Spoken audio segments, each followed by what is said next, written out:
Welcome to the Vision Profiles podcast. Join us, dedicated Apple Vision Pro users, as we dive into everything from hardware and software to apps and the latest updates in the world of Apple Vision Pro. I'm Marty Gencius, a faculty member at a Midwest university, podcaster, and an Apple product fan. Oh, and I'm Eric Polkland. Totally distracted tonight. I work in IT, but my interest is in finding interesting ways to share content. Currently, photography of plants, birds, and panoramic sequences. And I'm Dave Ginsburg. No, I'm Daniel Burkholder, a software engineer and technologist currently immersed in generative AI and AR/VR technologies. Yeah, as we mentioned, Dave Ginsburg, before the show, Dave Ginsburg, we were attempting to get in, set up with this new frame arrangement. So if you want to see the new video and the new way I put the frame together in Ecamm, take a look at the video.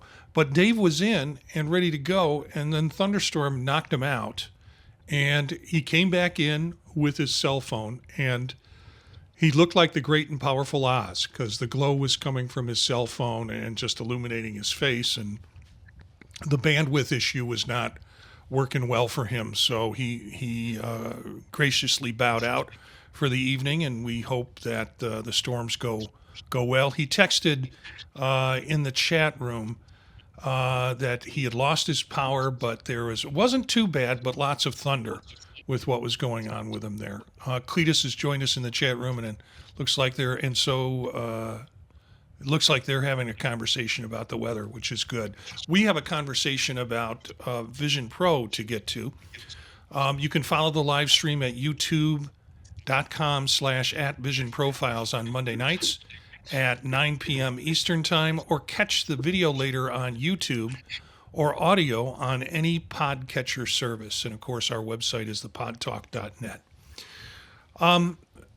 News this week has been kind of weird. Of course, last week, just before the show rolled out, they did a beta 6 update.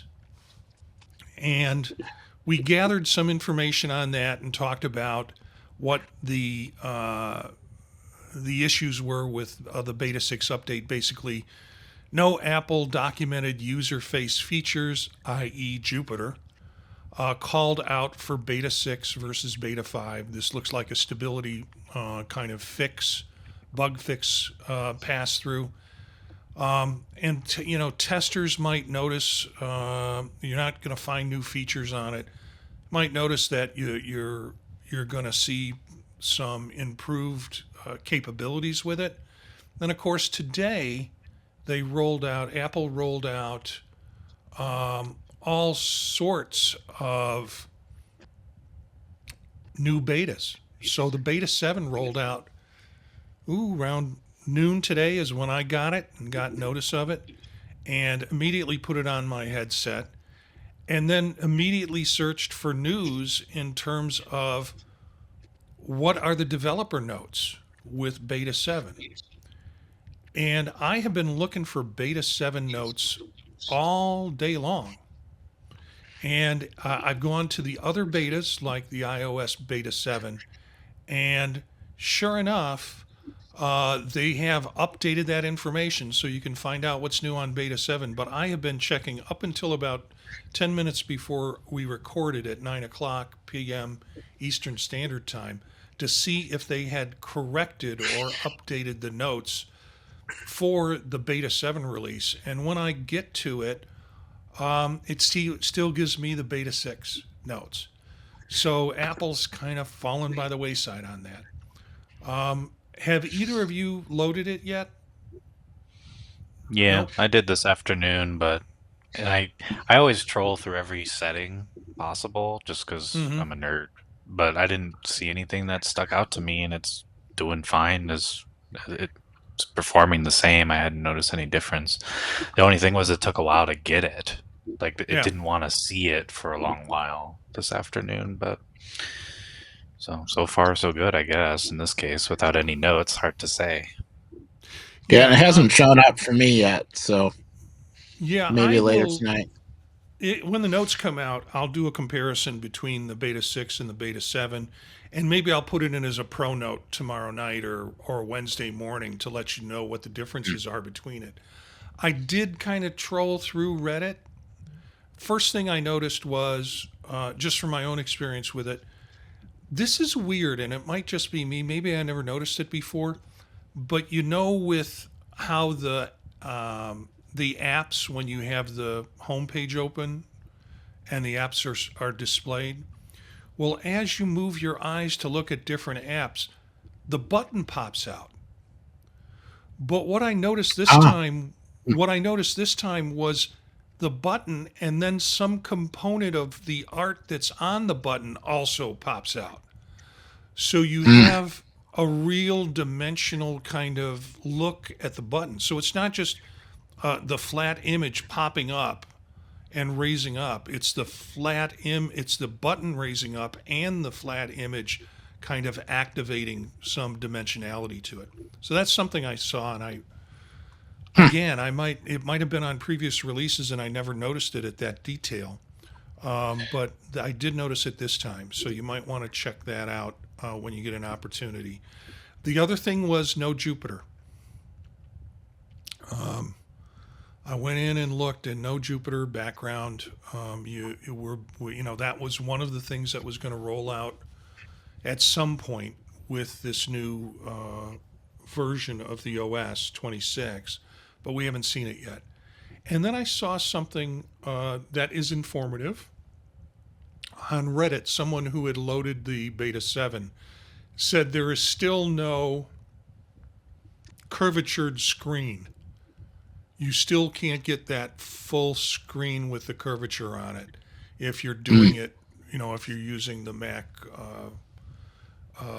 mirroring image, which has been promised with 2.6, that it's going to be a widescreen thing with some curvature on it, and that isn't available yet, at least on 7. So those are reports of what is and isn't there from what we can tell, but we really want to take a look at look at the developer notes to see what's up with that. Um, Daniel, did you take a look at the immersive video, the orangutans? Oh, not the orangutan one. I did see the one last week though, which I thought was very good. But no, I hadn't. But if it's similar quality, I need to get on that right after this actually, because the one last week with the rhinos, Yeah. I thought that Well, was like one of the best ones I've seen yet in terms of yeah. video quality. Yeah, we had Andy email us and correct, because we talked a little bit about this immersive video. It's in Wildlife. It's the fourth release in that series, and we had Andy email us and remind us that it's orangutans. It's not orangutan. But he was very polite. He was very kind. He said, that's a common mistake. People say it rather quickly. And so it was nice of him to remind us of that, orangutans, and also be polite about it. So I just wanted to make that. Eric, have you seen the orangutans yet? Yeah, they were good, very good. Hair is superb. It's kind of wild, but it's superb. You know, I told a story to my wife who has, I think, only put the headset on once and gave up on it really quickly because it requires kind of good eyes. She has macular degeneration, and it requires being able to focus on some of the stuff. But I got her to get on the device on, and I didn't do a guest setup. I just kind of took it off my head really quickly and put it on hers, so she could see the orangutans. And it took us a while because her eyes were not like my eyes, and so she was kind of missing the start buttons and things like that. But she got it going and was pretty impressed with the video, so that was kind of fun. And the hair was good, as you said, really definitive hair Yes. on those little orangutans. So Some things with Apple. We have a couple of, well, let's talk about this story because I think I just skipped over it and it has been the news of the week, really. Um, Everybody can't stop talking about it. This is Mark Gurman's article from the Power On newsletter that Apple Vision Pro is suffering from lack of immersive video. And I spoke a little bit about it last night on Pro Notes, so people might have heard my views on it from that. But I'm really curious, um, what were your thoughts on it if you had a chance to look at it? Immersive video is a participation sport. It just means you need to get out there with your camera, take more video, save it, play it back, share it with people. So, Daniel, yeah. anything? So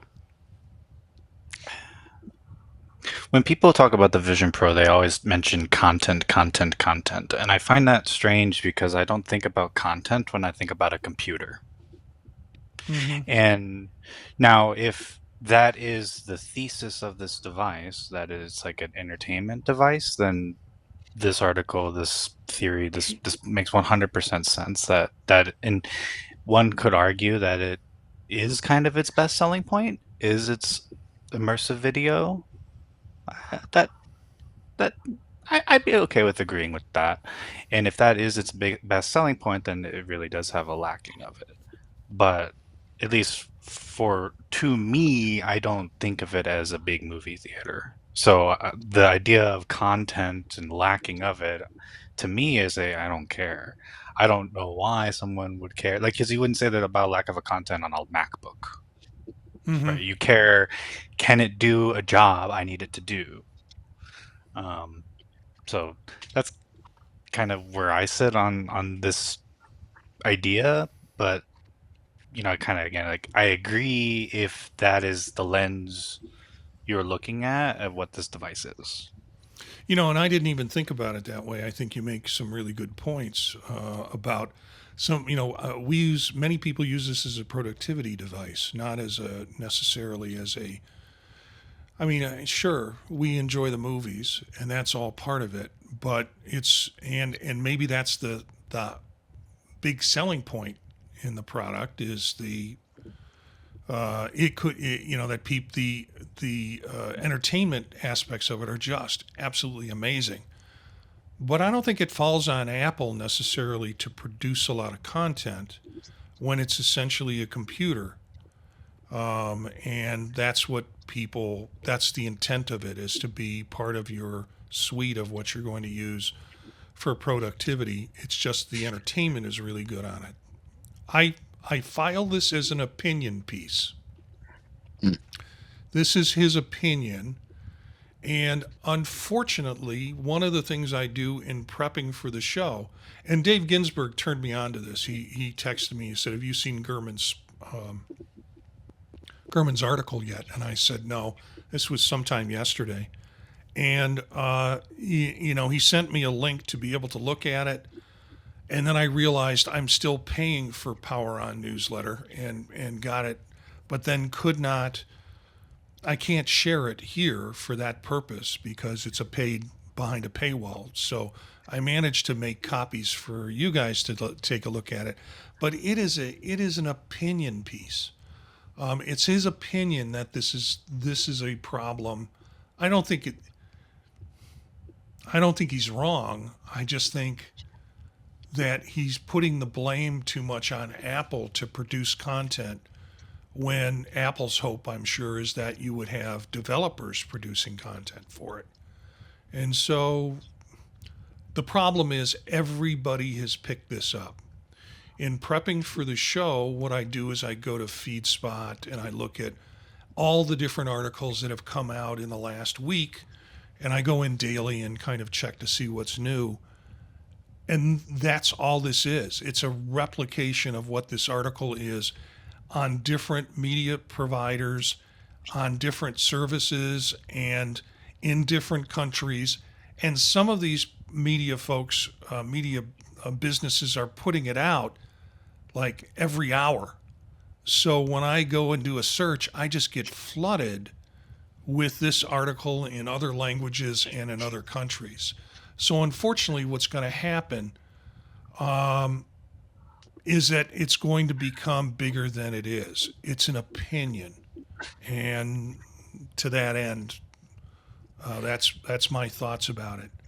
Any other thoughts in terms of this before we move on? Yeah. Hmm. I mean, if you think of this as sort of a developer or a preview development piece of hardware, then we have been getting previews of different ways of showing content, different camera angles, different ways of filming it, different people doing it, and it's been a very successful um, year of watching lots of different movies that people were really happy with, which is partly why everyone keeps saying, "Oh, could we have more content?" Because they've really enjoyed it. That as Daniel said, it's not the only reason why people are using the headset. So I don't know. A bunch of the camera systems are only just coming online. I I I think it's just the start of a ramp up of a lot more content, and things like the spatial gallery provides a whole slew of content that everybody gets to see. Sort of the same content and share and discuss it. So to me, that is the for now more content and other ways of seeing it and behind the scenes, and I would just like to see more of that. Yeah, and hopefully it will come. But in the meantime, I'll enjoy, and some of the complaints in the article was that, they have 2D and 3D movies, but 3D isn't exactly spatial. And, so Mm. you've got to say that's not enough if what you're pushing is this spatial photography platform. But yeah, it has been a big clickbait for a lot of news services because, frankly, there's not a lot going on in terms of announcing what's going on with Apple Vision Pro. So everybody has picked this up and everybody's rewritten it in a way. And I think our take on it is it's Gurman, at least my take on it is it's Gurman's opinion. Yeah. And I don't think Apple's too worried about selling headset. He said at the best estimate they sold 1 million of them. I'm like, okay, for basically a developer based product, that's pretty good for a particular niche. There's just a lot of incongruities with that. If you can get a hold of the Bloomberg article, or maybe even looking at some of those other articles that are flooding the news media regarding this, I would take a look at it and be a little concerned. Now, the Power On newsletter not only just talked about Vision Pro, but this is the part we're talking about here. They did talk about other Apple devices, in particular in relationship to the stuff that had leaked around what new products are going to be available because of them being put into code. And that's another discussion we'll get into in a bit on the show. So, one of the bits of news that has come out this week, there have been a couple of these that have been really exciting, and it's related to patents and what's available in terms of patents and what Apple is doing and submitting for patents. So one of the first ones I found, and we talked about this on a pro note, Apple introduces a patent that is about eye monitoring, and it features a future vision version that could be used for a future Vision Pro that'll enhance users' comfort and awareness. Basically, it's using sensors that are already there to pay attention to what's going on with your eye and looking at ways to deal with light reflection and blink frequency and eyelid position and gaze direction and pupil management. What it's going to do is it's going to improve the image wherever you are looking at. And some of that occurs already with, we've heard of with the monitoring system, but this is a little different, and there are actual flow charts for what the process is going to look like. So there are people mentioned on the patent, but that's one patent. Another patent is one that's very similar. It unveils cutting edge gaze tracking system used for optical coherence, and it'll allow for both standalone and hybrid gaze tracking. Hybrid configurations. The system combines traditional camera-based pupil tracking with rangefinder's distant measurements. The dual method enhances accuracy and reduces reliance on multiple glints. And some diagrams to go along with that to show you that how this might functionally work with it. And then the third one I want to talk about, because it was an article that was based on a patent, and I think we have some diagrams in here. This came out of Mac Observer. Apple reinvents battery design for Vision Pro headset to improve efficiency. And the gist of this is that there is apparently space within the mounted displays where the frame where they can embed batteries in. And it's going to help with the weight distribution, supposedly. I don't understand how that's going to happen, because if it's all front, you're going to have more on your front. But at the same time, they're talking about the panels that are on the side, and potentially those containing some battery source. So yeah, I think we're looking at some important changes in terms of what the headset does and where those batteries could be embedded, which provides the opportunity for either a limited time where you can wear the headset without being tethered to a battery, or extending the tethered battery life because you have actually more power in the headset. Guys, any thought about these three or any one of the three? I can't help on a lot of the eye tracking ones go immediately like crazy Big Brother like conspiracy because with all the different ways to track your eyes and what you're looking at, and they talk about some different things like being able to detect how dry your eyes are Mm-hmm. or how strained they are, um, and also combining other things like audio cues to perhaps direct your gaze in certain ways to maybe make it so your eyes are not as dry, so they'll like move your gaze over to the side perhaps to then get more distribution as you're blinking and stuff like that. And just thinking how much you can do with all that tracking, start to go a little big brother and be like, oh, like, it's already bad now how much you can track what people are looking at online, but then now like real eye, like what they really are looking at. So that's just kind of where my mind went. But the idea of it being able to, like track your eyes in 4K essentially, like, we already have really good foveated rendering. That's only going to get better. Yeah. Then I mean, perhaps then it could even start doing things to enhance your vision with the pass through, perhaps because it could maybe tell how well you're able to focus on things, and then maybe it could make them further things out further sharper than they would normally, even if you had like corrective lenses, and dynamically change that.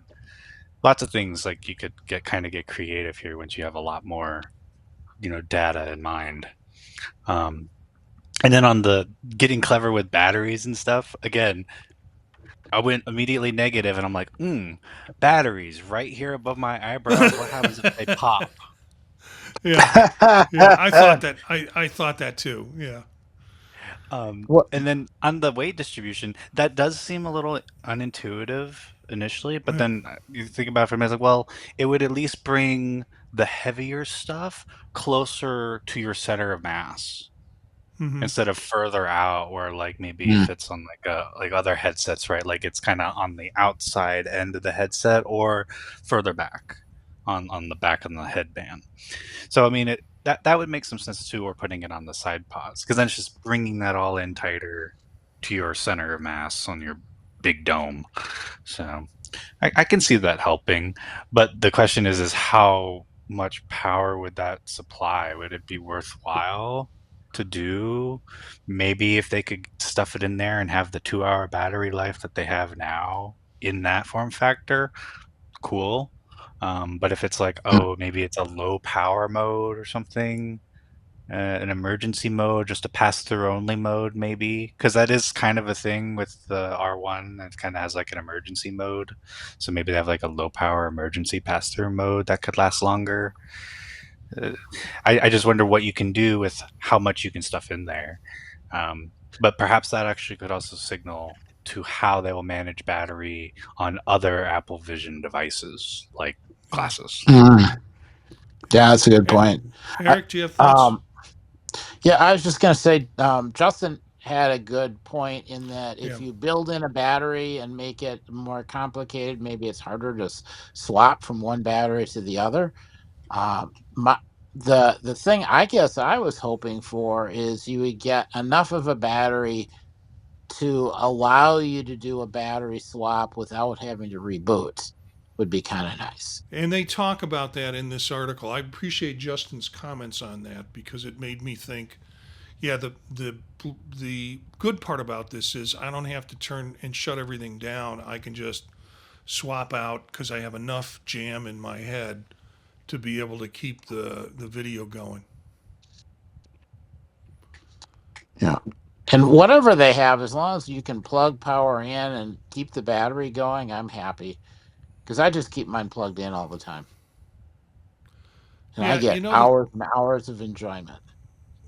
the thing that uh, Daniel, when you were talking about how good they can get, that's because they have all the sensors already. I can't see another system in that's out there currently that can improve the video capabilities. And they do talk about improvement in pass through and clarity and stuff like that because it's giving the headset actual data that it can use to make those adjustments.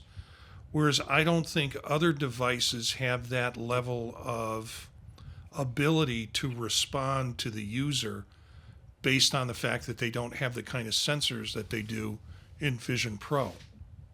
Hmm. Mm. Yeah, I don't think Quest has like eye tracking. I think the Pro did, but no one bought the Pro.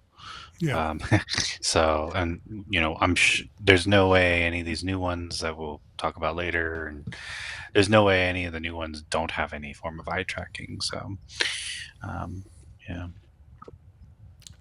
Another article, and I'll go through this quickly because we've got more to get to, but the future of Apple Vision Pro may add more touch controls. Did anybody not see this coming? Different places where you're able to press on the frame and have the pressure register to be able to impact whatever you're looking at or whatever you're doing. Um, I don't know. Did you not? Did anybody not see this coming? And then another article, Your Eyes Aren't Enough, Apple's next Vision Pro breakthrough. And it talks about the problem with gaze only and goes into the touch features or the potential touch features again. As I'm looking at this, I'm thinking back to the first time with the first version of Vision Pro, and all you had was the finger movements, basically, and Yeah. how many times you had to practice your swipes to be able to get things, and how different it is just in 18 months based essentially on software upgrades, and with it putting in software to be able to learn things about your movements. And so, yeah, I mean, 18 months ago, I would have been hoping they would have come out with other devices, and maybe some of the development is this adds to that purpose that now people have choices about interacting with the headset besides just their hand movements or their finger movements. I actually didn't see it coming. I just didn't think about it.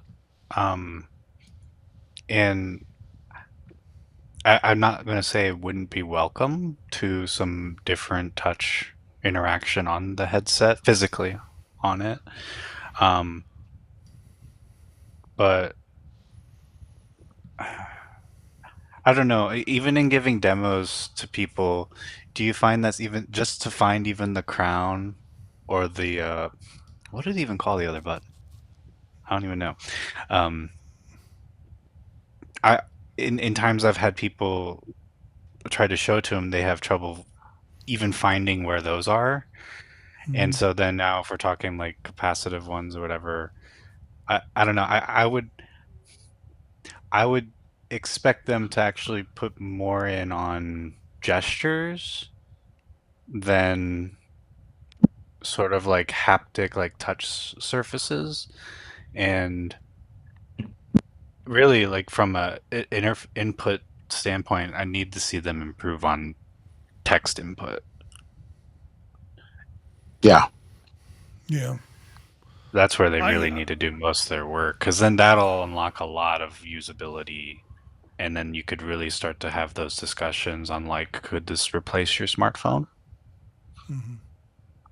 Yeah, I know what you're talking about in terms, but remember when you put the headset on, or if you're guesting it to somebody, or if you put it on sloppy, you get that frame of the ski mask, and it's like tells you which button to reach up and press, whether it's the crown or the other display button. I think they call it. I'm not sure what it's called. Um, Yeah, what do they but call it on the watch, right? Because it's the crown and the Oh, I don't even yeah. know if that The they other call it on the button. watch. The button, the Apple Pay button. I mean, kind of. okay, we have got like a series of, let me see,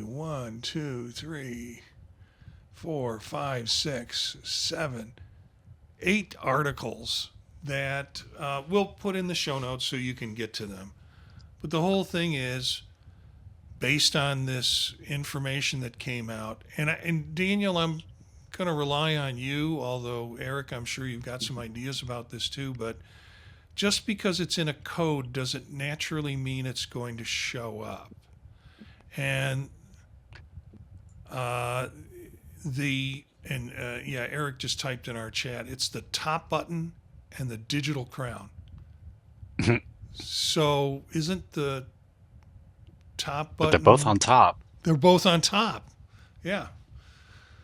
Anyways, so the whole idea was, and this has started 2 weeks ago, and again, this is another thing that's flooding the news media outlets, that there was code found in some information, I think it was from Germany, where they found the code, that said that there was going to be an M4 or an M5 chip in the next Vision Pro 2. And everybody took off from there. And Daniel, do you have any ideas about that? Does it mean it's actually going to happen because it's in the code?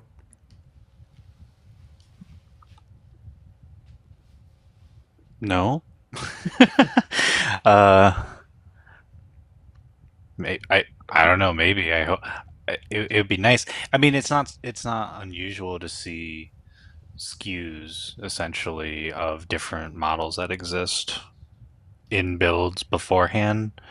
Um, there was many of future products that were kind of revealed this way. I just can't remember off the top of my head. So it's definitely not unheard of to find out this way. Yeah, but the code doesn't say uh, we're going to have Vision Pro 2 December 1st, 2025, with an M5 or an M4 chip in it. It's just written to indicate that sometime there might be one of those chips in there.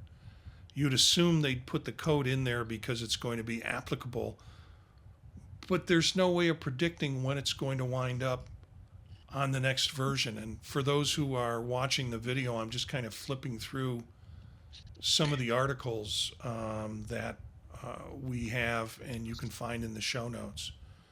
Eric, do you have I any think at thoughts on this? Oh, go ahead. no, I was gonna say I think at best it could tell you that they're testing it.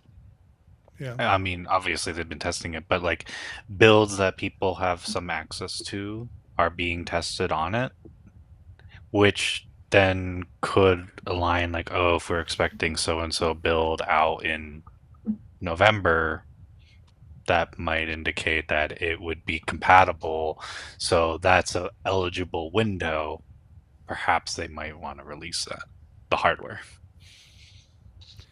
Yeah, I Eric, figure they're testing both an M4 and an M5 version, or have tested that in the past. And a lot of it's going to be, when does it actually ship? Given how long the M2 has had to survive in the Vision Pro, I don't see them coming out with a chip and then changing it, a year later. I'm thinking it will run for a while, 2 to 3 years, until they have a new type of vision device. Uh, so, it would be reasonable to try to go with an M5, but that doesn't mean that that's what they'll pick. yeah, well, think about this. There have been other devices that Apple has put out that have had the most advanced chip over the other line. So I think an iPad came out with a chip that was a new chip, had been introduced at that point, and was not on any other device. And this might be an interesting piece because if they put an M5 on it, it'll be the first Apple device that has an M5. It also will be a limited amount of devices, so it's not like they have to crank out 10 million of these things. So it might be based on how their sourcing is for the chip. It might be a good idea to kind of put it on something like an Apple Vision Pro device, boosting the device, the Hmm. interest in the device, and limiting, kind of containing how many M5s you got to play with, giving the device a chip that no one else has or hasn't had before. And as Mhm. Justin and Cletus have kind of pointed out in the chat room, it's not a done deal that it's an M5. There's an article that came out in 9 to 5 Mac that says don't count on an M4 powered Apple Vision Pro just yet. And it comes down to um, the differences between what Gurman has reported, and Gurman is insisting that it's an M4, and Ming Chi Kuo is saying it's an M5. The article is fascinating. It explains those differences where Kuo had talked about the 5 and Gurman has been insistent on the M4. And whoever wins that argument with the next version will have my undying love and devotion. There's other rumors about other M5 products in testing.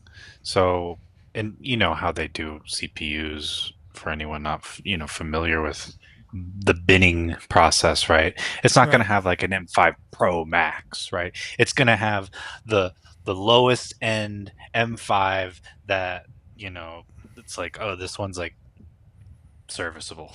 I mean, more than serviceable. So, if they're doing a bunch of that and they're going to sell a bunch of pros and maxes, they can afford to dump the lowest end one in it because they're just going to spin up a ton of them. You might as well just put it in there if we're doing a new product. And I can't imagine, physically speaking, it it would be a humongous lift to be an M4 versus an M5, physically speaking, like in Mm-hmm. putting it in the unit, other than managing like thermals.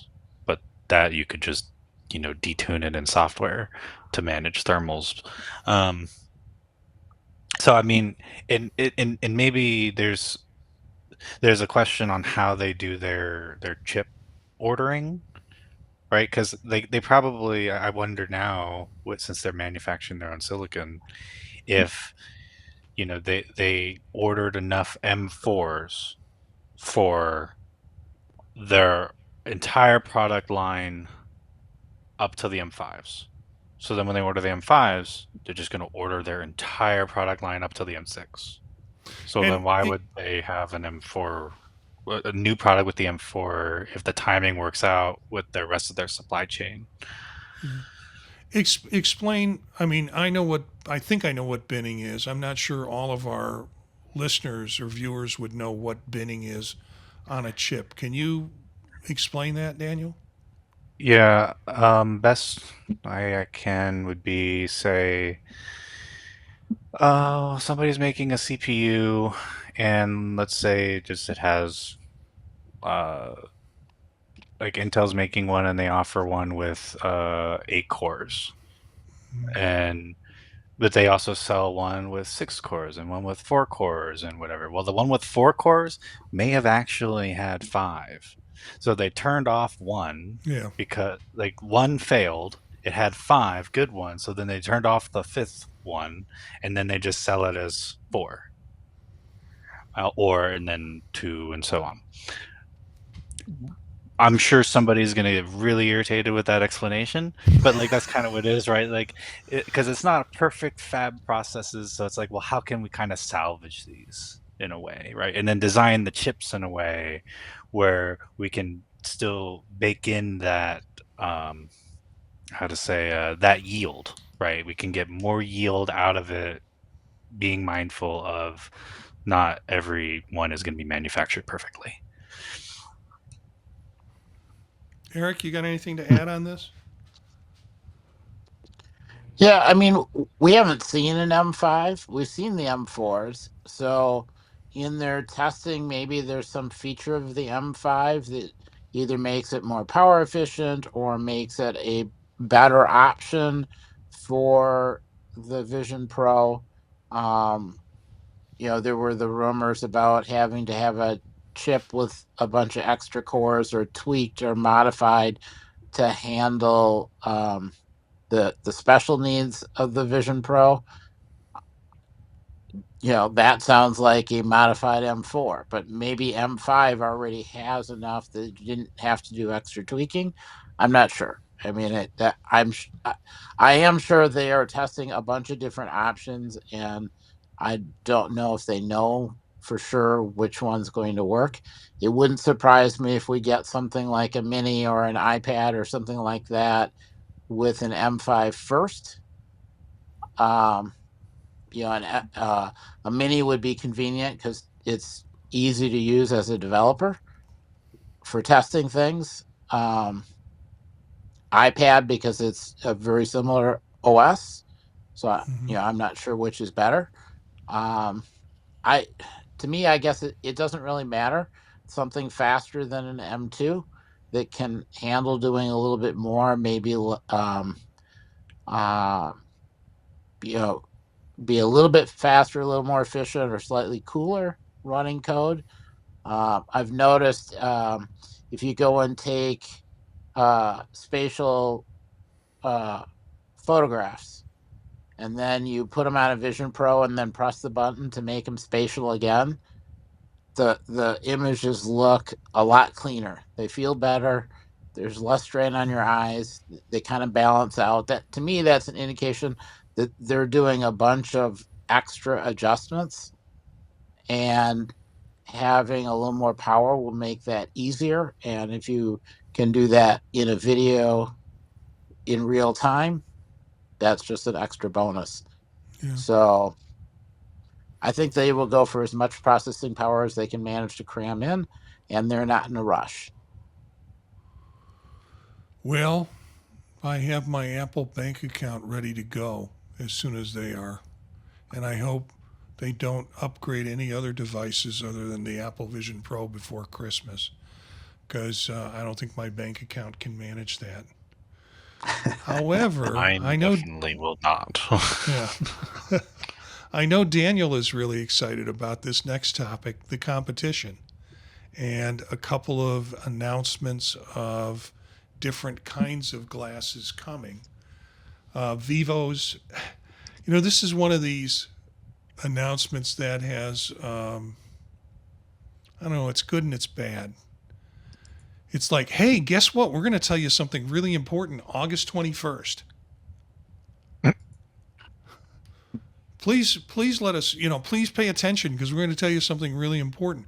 We're going to have a new mixed reality headset launching on August 21st. Launching. Not for sale necessarily, but launching. And so as you read the article, there are little pieces of disappointment in it. Like, great, it's going to launch in 3 days. What's the cost? They're not telling you that. It's going to be part of a annual conference where they're going to share.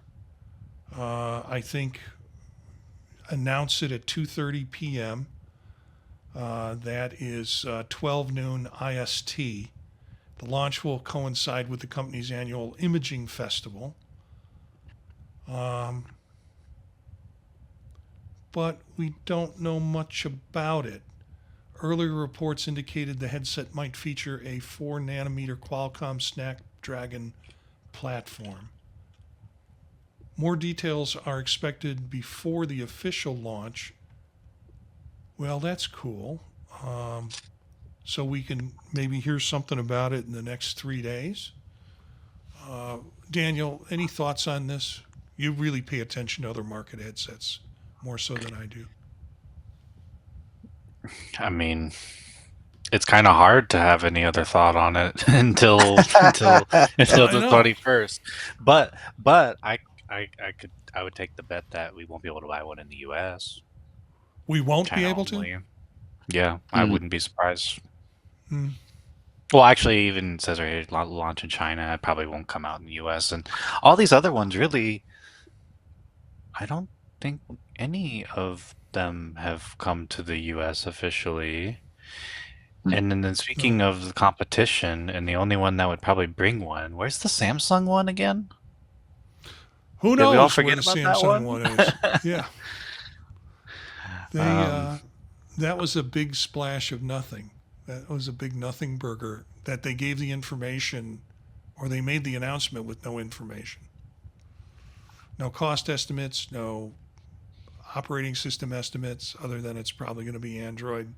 But what Android? I mean, yeah, there's nothing on Samsung since they made that announcement about a month ago. but we'll see. I mean, always happy to see uh, more competition, um, because I really do believe that these form factors admittedly suck. But I really do believe now the software experiences that we have like will be the future. 100%. Hmm. I just Going think back, that they're missing out on an opportunity to have little gift bags where everyone gets swim goggles with LED lighting, and later on you can drop in internals for a whole headset, or not. You yeah, just gave what is it, like the framework laptop, like and making like a Yeah. modular headset. You just gave them all an idea. They're gonna have like little Legos you put into some goggles. Yeah. Which actually I say that jokingly, but that is actually a lot what of Pimax does. You can swap Oh. out the displays. So you want like OLEDs, swap them in. You want high refresh rate, like Hmm. IPS ones, I think, swap them in. You just get the modules, you put it in. It's like that's cool. That's actually really cool. Yeah. Um, Hmm. in the chat, Justin mentioned nobody's talking about the R chip, though, right? Could an M5 handle some of the R processing, like better pass through, etc.? They are talking about one of the articles that we mentioned a couple of weeks ago was a prediction that it's going to be an M5 or an M4, and they're going to do some improved neural networking. So we might look at some different chip to manage that. in addition to whatever the M4 or M5 is. But a good call, Justin, to ask those kind of questions. And also, is there any chance the M4/M5 AVP costs more? I think it would be suicide if they did any more than the $3,500 price tag for it. Yeah, I don't think they would change the price right now. They won't lower it. I don't think they'll Yeah. raise it though. Well, Dan, you made a good point before. If they're getting ready to ramp up production and come out with M5s in, like the minis and in the MacBook Pros and whatever, and are going to have high volume sales, then, it might end up being less expensive to put an M5 in, assuming you can get enough chips, as opposed And to an M4. and that's always been, you know, that's what everyone says. Tim Cook's like that's his whole deal. Like Yep. he's really good at supply chain. Like that was always his thing. So it wouldn't surprise me if that is how they're doing that. Just buying in bulk. They have way more than enough for their whole product line to the next one. Wouldn't surprise me. So let's get back to another competitor. The Meta Smartglasses could be a fraction of Apple's Vision Pro. The cost, a fraction of Apple Vision Pro. This is again based on Gurman, and they put the whole article together on Android headlines, and Meta's upcoming smart glasses, codenamed Hypernova. I don't know if I'm wearing glasses, do I want to look into a Hypernova? They're expected to launch with a built-in display and an estimated $800 price tag, far cheaper than the $1,400 rumors and well below Apple Vision Pro. They don't mention Apple Vision Pro's price in here. Wow. The glasses will display notifications and run mini apps, making them a more practical upgrade from the Ray-Ban Meta glasses. Frankly, the Ray-Ban Meta glasses, I own a pair of them, and they are greatly disappointing. Really? Yeah, what? I can walk around and I can ask it questions. Some of the time, it answers the questions. I have a camera on it, and when I turn the camera on, a little light shows up on my eyeglasses, so everyone knows I'm recording them in the moment. And so what? I get to shoot video. I might as well take my phone out and do that. At least I'm being transparent about it and getting a better quality video. Yeah, really, I've got a pair. They're disappointing. Daniel, you want to? I'll sell them to you for $700. Maybe for my partner though, because I want to get him. He looks great in Ray-Bans, and he needs some Yeah, transitions with yeah, progressive readers now. So we're yeah. like, hey, Well, you want to get some smart yeah. glasses? I don't know Like, about the transitions, but these are more the kind of the Elvis Costello Ray Bans. They're mm, they're that kind of shape and size with it. yeah. But I'd like to. these meta ones, these seem like they just seem like at least it sounds like Meta's take on even realities glasses.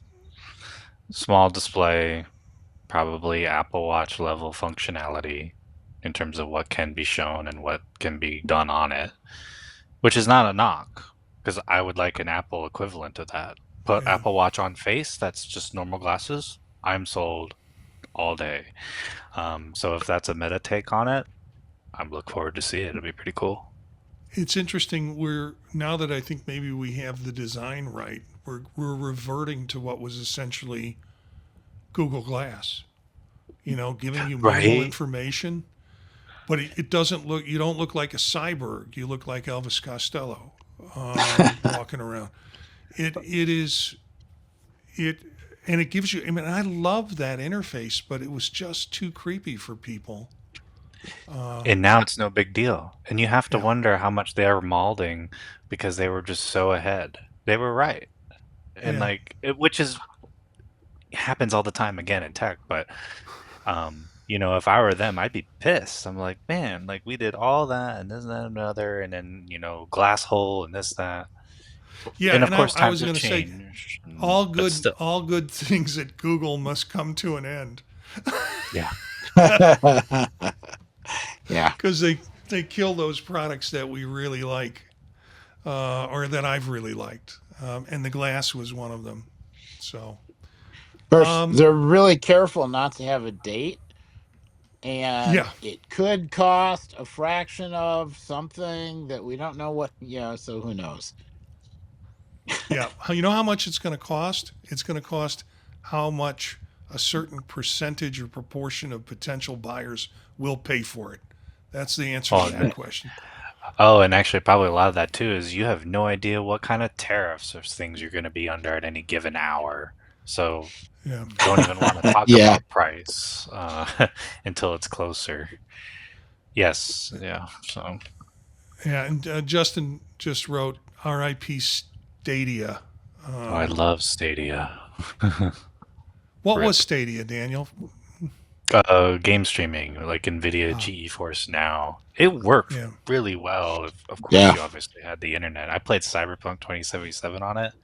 I had faster input to draw render time faster than actually what my computer would technically do. It was like 4 milliseconds. It's like, this is technically faster. What the hell? That's great. Very cool. Well, occasionally you like to publish these articles that you might say are puff pieces, but really kind of put the Vision Pro in a good place. And this one came out of Apple Magazine, and it's called Mastering Vision OS Tips for Using Apple Vision Pro on the Go. So it's all about travel. And it's nice article. It's informative.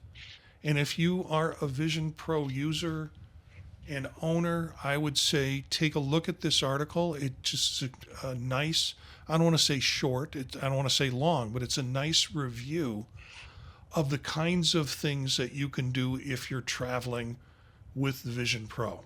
So, cheers to them and Apple Magazine. Frankly, uh, I haven't seen pieces come out in Apple Magazine that weren't uh, meant to stir things up. They were meant to, meant to inform you. And this is it's a good piece that came out, I think. Yeah. What else? Oh, this is another piece. This came out in a magazine I haven't heard of or a site I haven't heard of, Tech Announcer, and explore the exciting world of Vision Pro games in 2025.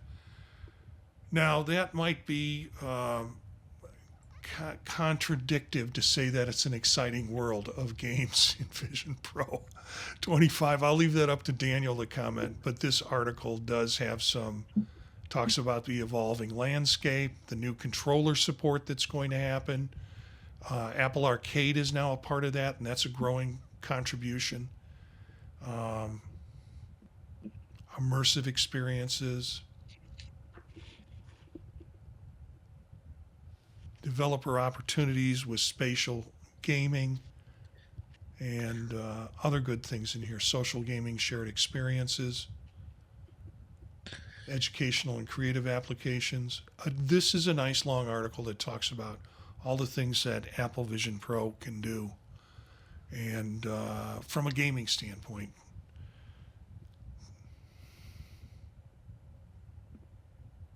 Hmm.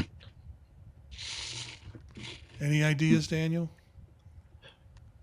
Yeah, I mean, it's hard for me to talk about a lot of gaming in general on any Apple devices because most of them are casual games that I just don't really ever have much of a interest in. Um, but the addition of the Sony VR controllers, which also I'm just realizing I don't think we know when, if certainly they're going to sell them separately when iOS or Vision OS 26 comes out or shortly after, because you still can't buy them without buying the whole PSVR 2 kit. Um, but I don't think like that'll like that's controller support is going to be huge to introducing like VR gaming, like formal like PC VR or other VR gaming on the Vision Pro. But I don't think we'll see the fruit of that for probably, we'll probably see some kind of homebrewy PC streaming within. Well, actually, there's already support for it now on some of the test flights. Uh, I haven't seen how well they work yet because I don't have the controllers myself either. But then more formal support, I don't think we'll see the fruit of this effort until like maybe like 6 months at a minimum. Um, so that, but more inputs, like, I mean, really, I think actually, kind of earlier about the input problem and saying they need to figure out like text input. Really, like, we just need to figure out better input altogether for the device, right? Like the eyes and the pinching, perfect. But everything else Mhm. now is like far too precise, where that's very like a very rough tool. And so with the VR controllers, the Sony ones, there's that Logitech pen thingamadoodle. That'll be interesting to see, and then other kinds of input that might come out.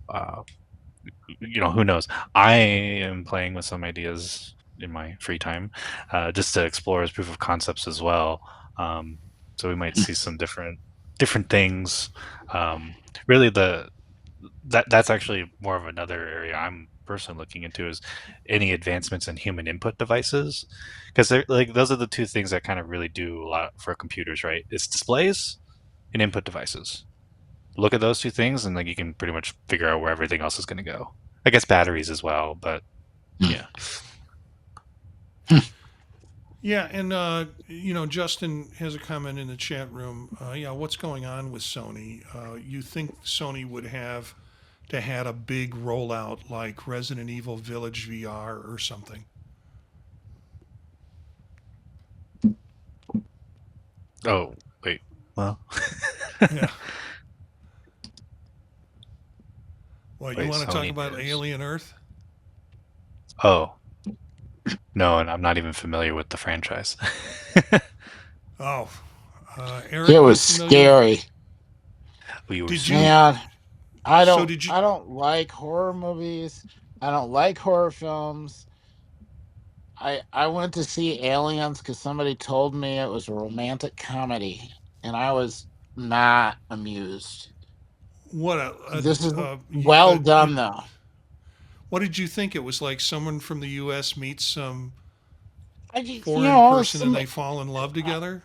on the ship, right? And they stop by and pick up a couple of things and they move on and happy endings. But no, it was Well, yeah. there was a I lot had of face nightmares. sucking. There was a lot of face sucking going on that ship Not in a in good way. Aliens. Yeah. At any rate, they did an awesome job with this environment.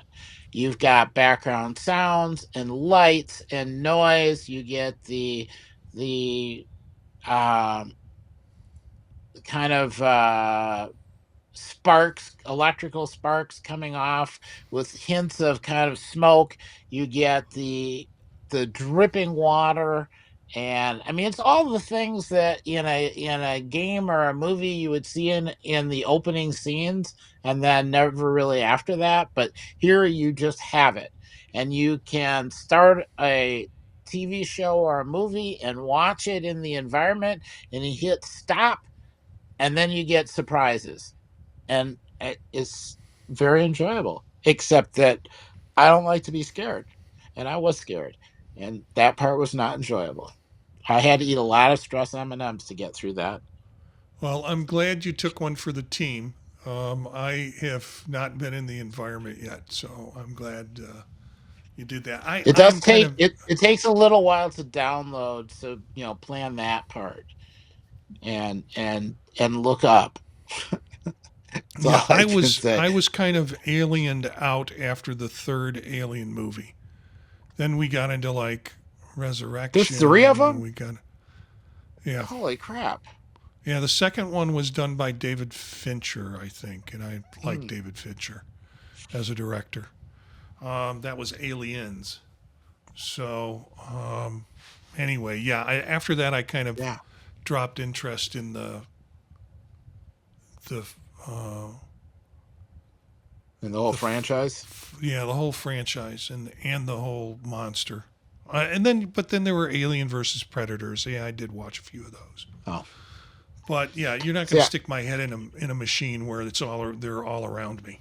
So See, I like the derelict ship with the cute parrots wandering around, or maybe the rats or whatever. There really is no need to have scary aliens. okay. I believe they did, but I would have been happy even without that. But the sounds and the audio and everything, yeah, it was really well done. I almost could like horror if everything was kind of like that. Almost. You'd have to So sleep did with you? my eyes open. Justin wants to know: did you go with a date to the when you saw the what you thought was the romantic comedy, the rom com Aliens? Yeah, yeah, and there's no date activities when everybody's scared to death. Well, yeah, there's no relaxing, no, yeah, it was just panic stuck in the chair for however long the movie went, and then everybody wanted to go home afterwards. Just not a good time.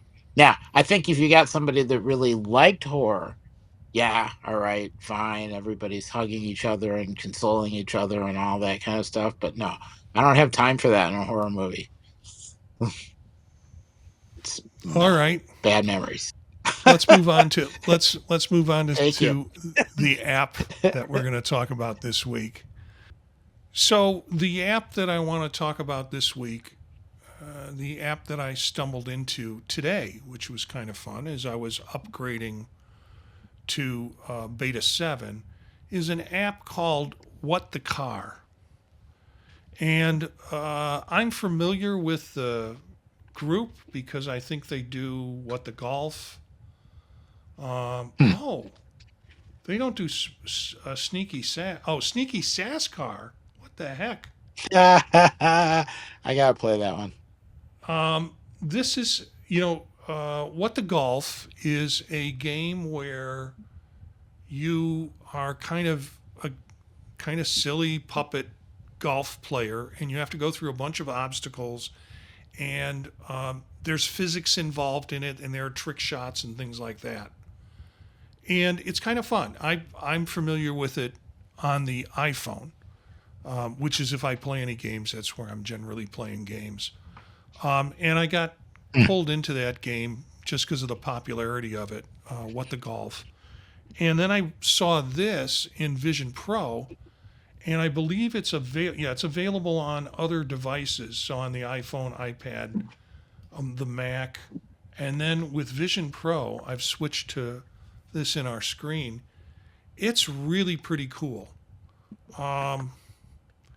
and you're kind of directing your car. You've got a steering wheel that pops out, so when you open up the app, like a stage opens up in front of you with controls on it and a view of where your car is. And there is a steering wheel out there. You reach up and you grab the steering wheel, and it comes out at you in 3 dimensions. And Oh, neat. in that sense, it's really very neat. Let me see if I can run that again. Yeah, there you go. And it comes out in 3 dimensions, and then you control your movement by controlling the car. Now there are additional hand movements, like if you want to honk, you put your two, you know, you touch your two fingers together, your finger and your thumb, index finger and thumb, and I presume there are other gestures. There is a tutorial on it if you want to take the tutorial, and you can learn about all those functions. But it's pretty fun. Hmm. Anything more from you guys? Let's see. Did we talk about Spatial Gallery? Not about. Is there something new in Spatial Gallery that you want to share?